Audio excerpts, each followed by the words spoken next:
Arthur! Arthur the big tank engine had just arrived on the island of Sodor. It was his first day at work on the Fat Controller's railway. I must be on time, Arthur worried as he chuffed through the countryside. He didn't want to be late. Right on time, smiled the Fat Controller. This is Arthur. He will help you shunt trucks and haul freight. Nice to meet you, said Arthur politely. And he's got a spotless record, the Fat Controller added. What's a spotless record? Whispered Percy. It means he's never done anything naughty, Thomas frowned. At Brendam Docks, the three engines were soon working together. Thomas and Percy knew that they weren't supposed to bump the trucks, but it was such fun. Join in, Arthur, laughed Thomas. No, thank you, said Arthur quietly. He didn't want to spoil his spotless record. Arthur's fish job was to push a line of trucks to the market. He coupled up behind the trucks which were loaded up with crates of fruit. The trucks, though, were not behaving themselves and sang songs to tease Arthur. Come on, let's go. The fruit's going mouldy 'cause you're too slow. How rude, huffed Arthur. The trucks' singing gave Thomas a naughty idea. The Fat Controller doesn't like the trucks to sing, said Thomas. You must tell them to stop.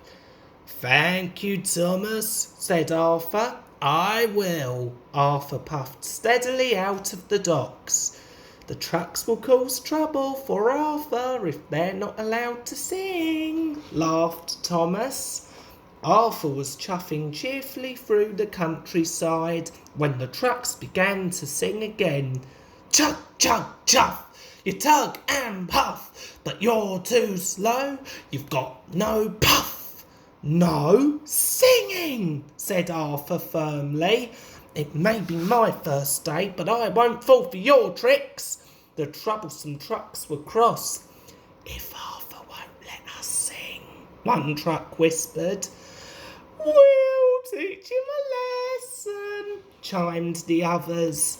The troublesome trucks put on their brakes and made their wheels and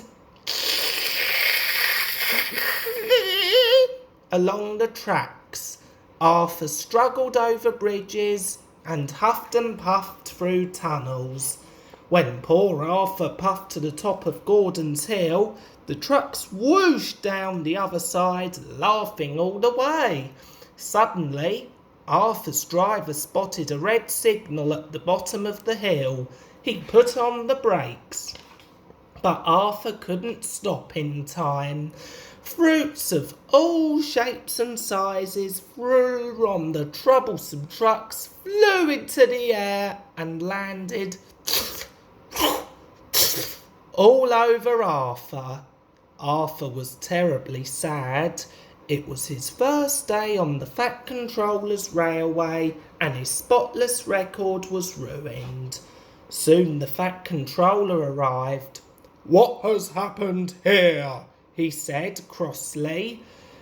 The trucks were singing, said Arthur. I told them to stop, but they pushed me too fast.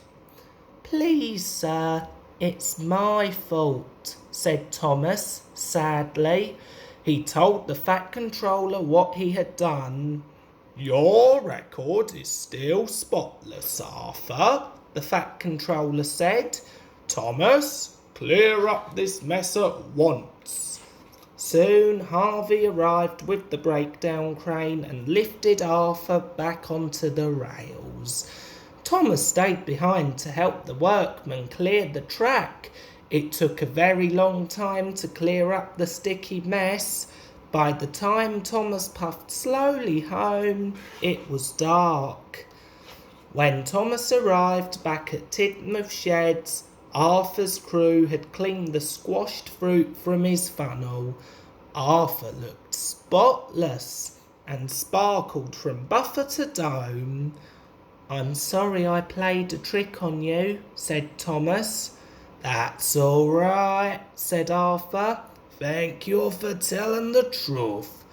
"Well, I never had a spotless record to ruin," smiled Thomas. From that moment, the engines knew they would become the best of friends.